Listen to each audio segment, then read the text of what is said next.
じゃあいただきます。That's a really good combination. That's a really good idea. Oh. いただきます。しそだね。Hey, it's Elle. So I'm just right now heading into the Nikkei Museum and Cultural Center. And yeah, this is just going to be a really short little video because it's really just a short meeting that I'm going to. But if you like the content or if you just want to follow along on the journey, please be sure to like, subscribe, or just leave a comment. It means a lot. The Nikkei National Museum and Cultural Center was established back in 2000, but it's somewhere that I had never really visited until very recently because I felt so disconnected from the Nikkei and Japanese Canadian community. I mean, obviously I still do. I'm not part of that community, but my way of thinking has begun to transform a bit, and I do now see some overlap in our struggles and experiences. So I'm very curious. And as someone who doesn't really fit in as a white person, not fully, and obviously I'm not Japanese, I wonder if here there could be something that I can connect to, something familiar. I recently mentioned this to someone and they said that yes, they could imagine the struggle with identity. Am I Canadian or am I Japanese? But for me, this is not an issue at all. I don't struggle with my identity. I know exactly who I am. There's no question for me of am I Canadian or am I Japanese? I was born and raised monolingual and monocultural in Canada, and my citizenship is of course Canadian. Obviously, I'm Canadian. I could never be Japanese no matter how much I wanted to, no matter how much I tried. And I have tried. But there is always a Japanese sensibility, an understanding, a familiarity.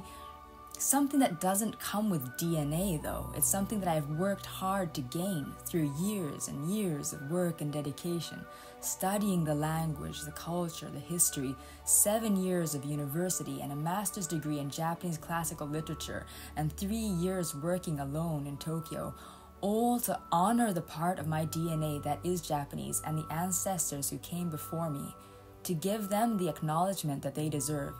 It is not a lucky thing that came automatically as a factor of my birth. It was a duty, a decision, and sometimes a burden. So the issue is not my confusion with my identity. The issue is more like how others see me, always full of misconceptions, like this.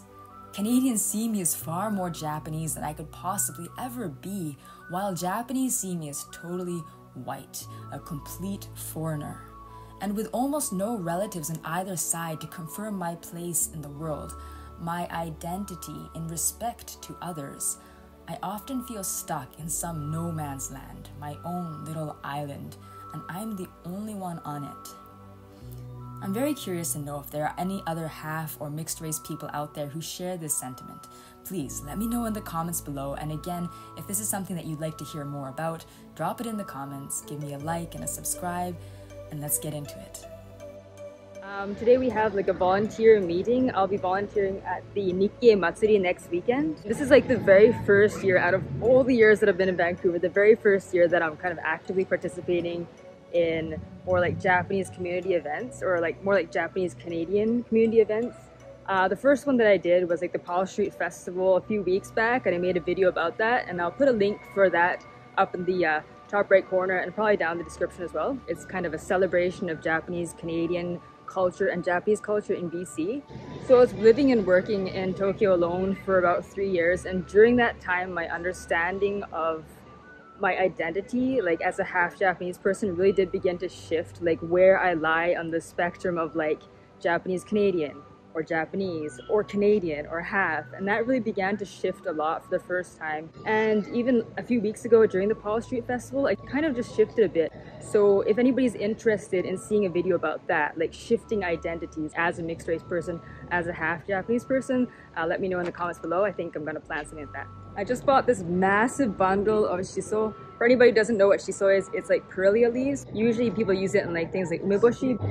It's really a treat to be able to find like this much shiso in Vancouver, especially for $2.50. Like you could just use it in a salad, which is very like zeitak, very like extravagant for here. It smells so good.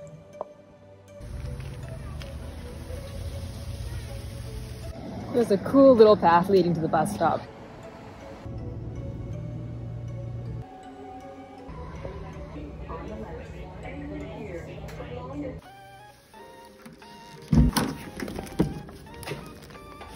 Hey.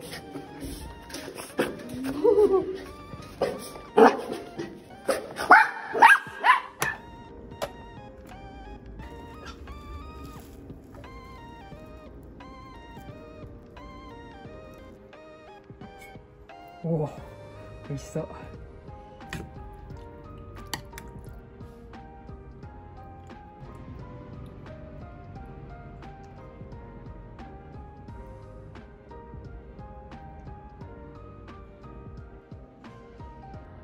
Okay, so using the shiso or the perilla leaves that I got today at the Nikkei Center, I made this salad with cucumbers, tomatoes, and the shiso, and Japanese curry.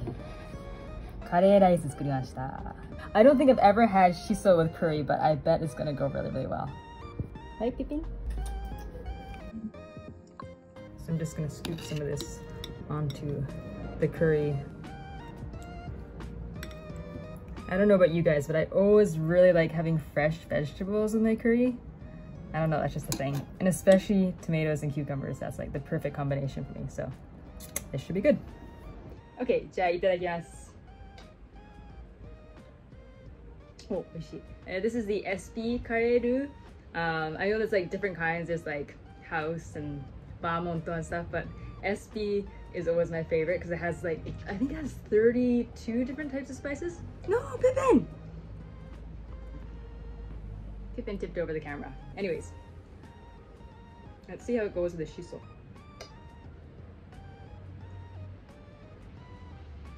That's really, really nice. I mean, as if Japanese curry wasn't Japanese enough already, by adding the shiso into it, it gives it really like a wahoo spin, like an even more Japanese spin. That's a really good combination. That's a really good idea. Yes, so I'm gonna enjoy this.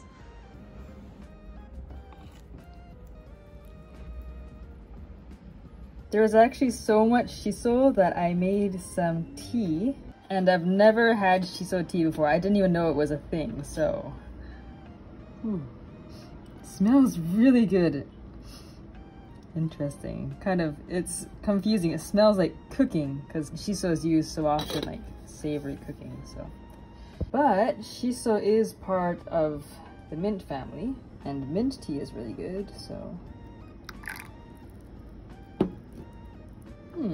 Has no color, but the fragrance is really strong. It smells really good actually. Maybe it smells more like soup. But according to the internet, shiso tea is actually a thing.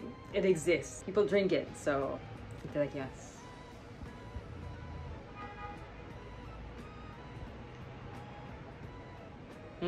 Shiso da ne. I feel like it's good as a tea, but I feel like that would also make a good broth for something, maybe like noodles. I imagine if you had a bit of this, a bit of soy sauce, maybe a bit of sugar, salt, it would be a good like broth for maybe a somen or udon. So apparently there's actually lots of health benefits to it, which alone, even if you didn't like the flavor, which I do, because I do like shiso a lot, which alone is like enough to convince me to drink it. So apparently it helps you relax, helps you sleep. It's good for your eyes. It has a lot of iron in it. So if you're iron deficient, maybe that's like a little bit of an extra thing that you could add into your diet. And it helps with aging as well. I don't know. Anti-aging, not aging.